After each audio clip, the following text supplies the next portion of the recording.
Hello എല്ലാവർക്കും നമസ്കാരം. പുതിയൊരു വീഡിയോയിലേക്ക് സ്വാഗതം. നമുക്കിന്ന് ഈ വീഡിയോയിലൂടെ ഡ്യുവൽ ഡിസിഷൻ ഹൈപ്പോത്തസിസ് എന്താണെന്ന് മനസ്സിലാക്കാം. ഇത് ബിഹേവിയറൽ എക്കണോമിക്സിൽ വരുന്ന ഒരു ടോപ്പിക്കാണ് കേട്ടോ. അതായത് ആൾക്കാർ രണ്ട് കാര്യത്തിന്റെ ബേസിൽ അവർ ഡിസിഷൻസ് എടുക്കും എന്നുള്ളതാണ്. ഓക്കെ, അത് റാഷണൽ ആയിട്ടുള്ള ഒരു ബേസിലും പിന്നെ ഒരു ഇമോഷണൽ ആയിട്ടുള്ള ബേസിലും ഈ രണ്ട് ബേസിലാണ് ആൾക്കാർ തീരുമാനങ്ങൾ എടുക്കുന്നത്. ഓക്കെ, ഇതിനെപ്പറ്റിയാണ് ഈ വീഡിയോയിൽ പറയാൻ പോണത്. നമുക്ക് വിശദമായിട്ട് മനസ്സിലാക്കാം. വീഡിയോയിലേക്ക് കിടക്കാം. The dual decision hypothesis. The dual decision hypothesis is an idea in behavioral economics and political economy. Political economy ഇത് വരുന്നുണ്ട് കേട്ടോ. That suggests people make decisions using two types of reasoning. രണ്ട് റീസണിങ്ങിന്റെ അടിസ്ഥാനത്തിൽ, ഞാൻ ഇൻട്രോഡക്ഷനിൽ പറഞ്ഞ പോലെ രണ്ട് റീസണിങ്ങിന്റെ അടിസ്ഥാനത്തിലോ അല്ലെന്നുണ്ടെങ്കിൽ തിങ്കിങ് സിസ്റ്റത്തിന്റെ അടിസ്ഥാനത്തിലോ ഡിസിഷൻസ് എടുക്കുന്നതിനെയാണ് ഡ്യുവൽ ഡിസിഷൻ ഹൈപ്പോത്തസിസ് എന്ന് പറയുന്നത്. നമുക്കിന്റെ ഡെഫിനിഷൻ നോക്കാം. The dual decision hypothesis proposes that individuals make choices using two system. ഏതൊക്കെയാണ് ആ സിസ്റ്റംസ്? എഫക്റ്റീവ് സിസ്റ്റവും ഡെലിബറേറ്റീവ് സിസ്റ്റവും. ഇതാണ് രണ്ട് സിസ്റ്റം. ടെക്നിക്കലി ഇങ്ങനെയാണ് പറയുന്നത്. അതിൽ എഫക്റ്റീവ് സിസ്റ്റം എന്ന് വെച്ചാൽ ഇമോഷണൽ ബേസ്ഡ് ആണ്, ഇമോഷന്റെ അടിസ്ഥാനത്തിൽ ഉള്ള ഡിസിഷൻസ്.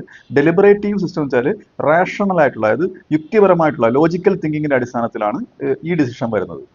ഇനി നമുക്ക് ഇതിന്റെ ഡിഫറൻസസ് നോക്കാം. അഫക്റ്റീവ് സിസ്റ്റം, അതിന്റെ ഡിസ്ക്രിപ്ഷൻ വരുന്നത് എങ്ങനെയാണ്? ബേസ്ഡ് ഓൺ ഇമോഷൻസിന്റെ അടിസ്ഥാനത്തിൽ, ഇൻസ്റ്റിങ്സ് അതായത് പ്രേരണയുടെ അടിസ്ഥാനത്തിൽ, ആൻഡ് ഷോർട്ട് ടൈം പ്ലഷർ താൽക്കാലികമായിട്ടുള്ള ഒരു സുഖത്തിന്റെ അടിസ്ഥാനത്തിലൊക്കെയാണ് ഈ ഡിസിഷൻ വരുന്നത്. അതിന്റെ പ്രത്യേകതകൾ എന്താണ്? ക്യാരക്ടറിസ്റ്റിക്സ് ഫാസ്റ്റ് ആണ്, പെട്ടെന്നാണ് ഡിസിഷൻ വരുന്നത്. ഇൻറ്റ്യൂട്ടീവ് ആണ്, അതൊരു പ്രേരണയാണ്. പിന്നെ ഓട്ടോമാറ്റിക് ആയിട്ടുള്ള ഡിസിഷൻ ആണ്. ഓക്കെ, പിന്നെ മനസ്സിൽ നിന്ന് വരുന്ന ഒരു ഡിസിഷൻ ആണ്.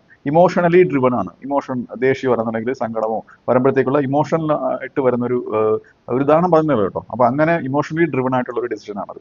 ഡെലിബറേറ്റീവ് സിസ്റ്റം എന്താണ്?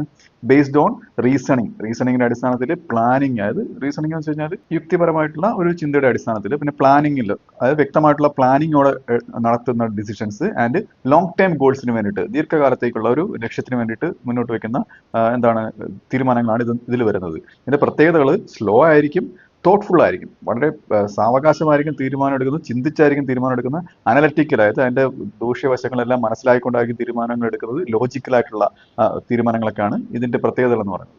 ഇനി നമുക്ക് ഇതിന്റെ നയപരമായിട്ടുള്ള കാര്യങ്ങളിലും എക്കണോമിക്സിലുമുള്ള ആപ്ലിക്കേഷൻ നോക്കാം ഈ തീരുമാനങ്ങളുടെ. Okay, application in economics and policy.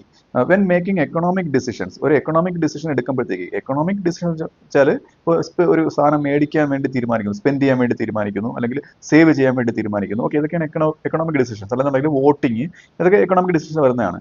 ഇങ്ങനെ ഒരു തീരുമാനം എടുക്കുമ്പോഴത്തേക്ക് people are often influenced by both emotional reactions and rational analysis. അതായത് രണ്ട് തീരുമാനങ്ങളും രണ്ട് രീതിയിലും ഇവരെ ഇൻഫ്ലുവൻസ് ചെയ്യും, ഇവരെടുക്കുന്ന തീരുമാനം. അപ്പോൾ അത് യുക്തിപരമായിട്ട് ചെയ്യണോ, ഇമോഷൻസിന്റെ അടിസ്ഥാനത്തിൽ, ഏതെങ്കിലും ഒരു പാർട്ടിയോട് അറ്റാച്ച്മെന്റ് ഉണ്ടെന്നുണ്ടെങ്കിൽ, ഇമോഷണലി അറ്റാച്ച്ഡ് ആണെന്നുണ്ടെങ്കിൽ അവർക്ക് വോട്ട് ചെയ്യുന്നത് പോലെ. ഓക്കെ, അപ്പം ഇതാണ് ഇതിൽ വരുന്നത്. For example, buying A luxury car may be an emotional decision. Okay, അത് ഒരു ലക്ഷറി കാർ മേടിക്കുന്നത് ഇമോഷണൽ ആയിട്ടുള്ള ഒരു ഡിസിഷൻ ആവാം. ഓക്കെ, അതായത് അവരുടെ സ്റ്റാറ്റസ്, എക്സൈറ്റ്മെന്റ് ഒക്കെ വെച്ചിട്ട് ആ ഒരു എക്സൈറ്റ്മെന്റിൽ ഒരു ഇമോഷന്റെ ബേസിലായിരിക്കും കാർ മേടിക്കുന്നത്. എന്നാൽ സേവിങ് മണി ഫോർ റിട്ടയർമെന്റ്, ഇപ്പം റിട്ടയർമെന്റ് പ്രായത്തിൽ ചിലവാക്കാൻ വേണ്ടിയിട്ട് കുറച്ച് പണം സേവ് ചെയ്യുന്നു, അത് പെട്ടെന്നൊരു ഇമോഷന്റെ അടിസ്ഥാനത്തിലല്ല, അത് റാഷണൽ തിങ്കിങ്ങിന്റെ അടിസ്ഥാനത്തിലാണ്. Okay, is a deliberative decision. അത് നേരത്തെ പറഞ്ഞ പോലെ ഡെലിബറേറ്റീവ് ആണ്, അതായത് ലോങ് ടൈം ആയിട്ടുള്ള ഒരു planning അതിനാവശ്യമാണ്.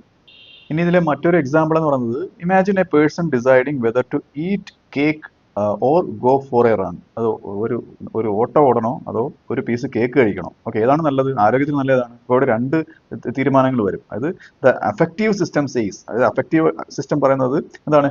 Eat the cake, it's delicious, നല്ല രുചിയാണത്, കഴിക്കൂ. അതായത് ആ ഒരു ഇമോഷനാണ് അവിടെ വർക്ക് ചെയ്യുന്നത്.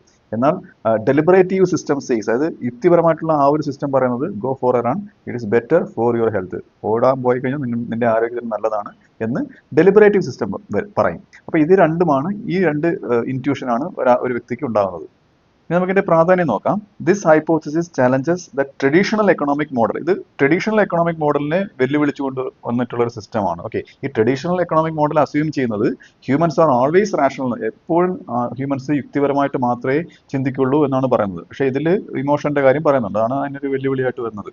Helps explain why people make inconsistent or irrational decision. അതായത് എന്തുകൊണ്ടാണ് എന്താണ് ആൾക്കാർ ഇർറാഷണൽ ആയിട്ടുള്ള, യുക്തിക്ക് നിരക്കാത്ത തീരുമാനങ്ങൾ എടുക്കുന്നത് എന്ന് ഇത് എക്സ്പ്ലെയിൻ ചെയ്യുന്നുണ്ട്. ഓക്കെ, ലൈക്ക് പ്രോക്രാസ്റ്റിനേഷൻ, അതായത് പിന്നത്തേക്ക് നീട്ടിവെക്കുന്നത്. ഓക്കെ, അങ്ങനെ ഒരു അവസ്ഥ. പിന്നെ ഓവർ സ്പെൻഡിങ് നടത്തുന്നത്, ഒരു അഡിക്ഷൻ, അവർ എന്തിനെങ്കിലൊക്കെ അഡിക്ഷൻ ആവുന്നത്. ഇതിലൊന്നും റാഷണൽ ആയിട്ടുള്ള ഒരു ചിന്തയും ഇല്ല. ഓക്കെ, അതൊക്കെ ഇതിൽ എക്സ്പ്ലെയിൻ ചെയ്യുന്നുണ്ട്.